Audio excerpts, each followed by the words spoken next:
يا حلوين، ازيكم عاملين ايه؟ مبسوطه انكم مكملين معايا في سلسله تحليل شكل الوجه. والنهارده هنبدا اول فيديو تفصيلي من السلسله، وهنحكي عن شكل الوجه البيضاوي بكل تفاصيله. بس قبل ما نبدا، لو لسه ما شفتش الفيديو اللي فات ضروري جدا ترجعي له، لان في شرح كامل لانواع اشكال الوجه كلها، وازاي تحددي شكل وشك بنفسك بخطوات بسيطه سواء بالنظر او المقاسات. يعني ده الاساس اللي هنكمل عليه كل سلسله، وكل فيديو من الجاي هيكون مبني عليه، وهتلاقي الرابط بتاعه في صندوق الوصف. ويلا بينا نبدا مع اول شكل، وهو الوجه البيضاوي، ونشوف ايه بيليق عليه وازاي تبرزي جمالك باسلوب يناسبك ويظهر ملامحك بافضل شكل. اولا تذكير سريع بملامح الوجه البيضاوي. بيكون فيه الطول اكبر من العرض بنسبه بسيطه، والجبهه بتكون اعرض من الفك، والدقن بيكون ناعم ومدبب، والخدود بتكون بارزه لكن ما فيهاش زوايا حاده. فالشكل العام بيكون متوازن، والمنحنيات فيه ناعمه وما بيكونش فيه خطوط قويه او حاده. ويلا بينا مع تشريحات الشعر المناسبه. يفضل تختاري الشعر يكون مدرج او مموج واسع او ويفي.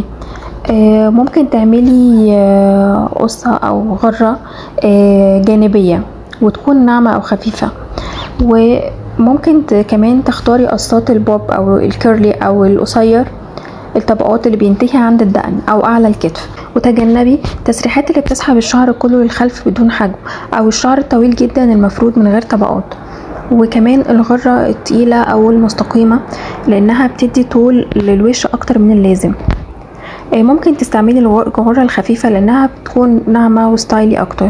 ولفات الحجاب المناسبة، اختاري دايما لفات تكون بسيطة بتكشف جزء من الجبهة، والحجاب يكون فيه انسيابية وبيبعد عن الخدين شوية، وممكن يكون فيه حجم بسيط على الجنب او في الخلف.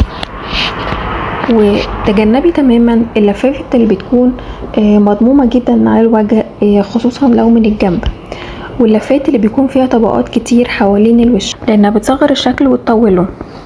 وبالنسبة للنظارات، فكل الاشكال تقريبا بتليق على الوجه البيضاوي، والافضل الاشكال المربعة او المستطيلة او الكات اي او البيضاوية على خفيف. ويفضل الاطار او الفريم يكون متوسط او سميك، افضل من الرفيع جدا.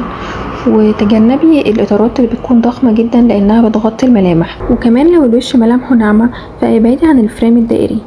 والياقات المناسبة معاه الياقة المدورة او الفي او المفتوحة او البوت نيك. وتجنبي الياقة العالية او الضيقة لو وشك كان طويل شوية، او الياقة اللي بتكون مربعة جدا لانها ممكن تكسر الانسيابية. دلوقتي نيجي عند الجزء المفضل بالنسبة لي، وهو الاكسسوارز. فاختاري الحلقان المدورة او اللي بتكون متوسطة الطول، وكمان اللي بيكون شكلها بيضاوي. والسلاسل، اختاري سلاسل قصيرة او المتوسطة الطول اللي بيكون فيها اكتر من طبقة. وتجنبي الحلق اللي بيكون طويل جدا او مستقيم، والاكسسوارات الضخمة قوي اللي بتغطي مساحة الوش. والمكياج المناسب، اعملي كونتور يكون خفيف جدا على الجوانب، وهايلايت يكون على عظمة الخد والانف وعلى الدقن. والايلاينر يكون الوينج بتاعته بسيطة ورفيعة. والبلاشر خليه يكون بتوزيع دائري ويكون اعلى الخد. وتجنبي الكونتور القوي على الجبهة او على الفك لانه هيكسر التوازن. وتجنبي تعملي الحواجب المستقيمة القوية. ودي كانت كل التفاصيل عن شكل الوش البيضاوي. لو ده شكل وشك، فدلوقتي عندك خريطة كاملة تساعدك تبرزي ملامحك بأفضل شكل. بس الأهم من الشكل زي ما قلنا وهنقول دايما هو نظرتك لنفسك. كلنا مختلفين، وكل اختلاف فينا هو جمال حقيقي.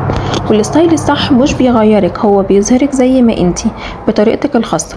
ومن هنا هنبدأ رحلتنا مع باقي الأشكال. فاستني الفيديوهات الجاية، لأن كل شكل هيكون له فيديو مفصل بكل التفاصيل اللي هتساعدك تختاري اللي يليق عليكي. ولو عندك أي سؤال أو محتارة في شكل وشك، اكتبيه في الكومنت وأنا هرد عليكي إن شاء الله. وما تنسيش تعملي لايك وشير للفيديو عشان يوصل لبنات أكتر، وسبسكرايب للقناة علشان تتابعي كل جديد. باي باي يا مبدعات، وأشوفكم على خير إن شاء الله، ونكمل حكايتنا في الفيديو الجاي.